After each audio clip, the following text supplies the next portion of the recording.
Hi Tex, it's Jazz here from Cherry Hill Shop. Just wanted to go over a couple quick tips, maybe even a little bit of a refresher to the Howler.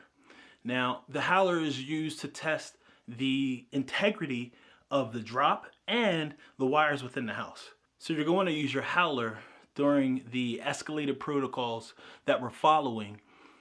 Here are some quick tips on how to use the Howler and maybe just a refresher for some of you other guys. Once you arrive at your location and you're at the tap, make sure that you verify that your drop tag matches the drop tag on your work order. Then disconnect the drop from the tap. Then connect your drop to your Howler. Once your Howler is connected, on the bottom, look for the power button that says on and off. Hold that for a few seconds and you'll begin to see the top light light up. Once that top light is lit, the rest of the meter will begin to lock up, similar to your XM meter.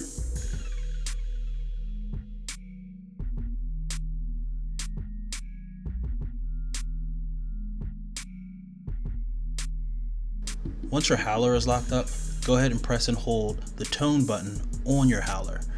That'll then allow you to use the dual tone.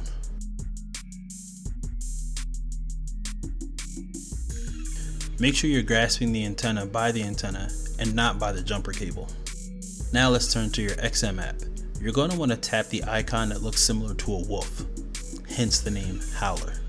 You'll select your job and then where you are, whether it be the drop, at the tap, the ground block, or other. You should begin to see the blue and purple lines go up and down on the arc and at the bottom of the screen.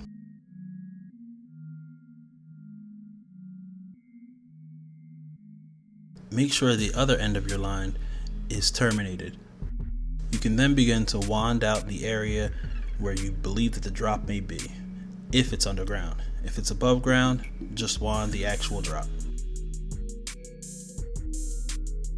Your next step is going to be to connect to the house so that you can test the internal wiring from the outside.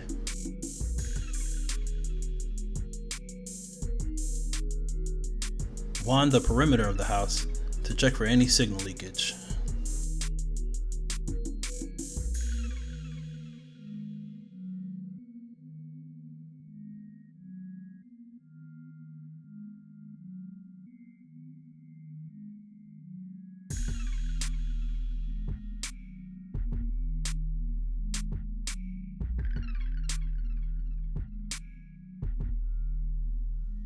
So I hope that helped some of you guys out. Like I said, most of you guys already know what you're doing. But for those who don't, hopefully this video will give you a hand in following the escalated protocols during these times. Please feel free to reach out to your leadership with any other further questions or comments or concerns. Make sure you're using the proper PPE and safety equipment during these times. And we're all in this together.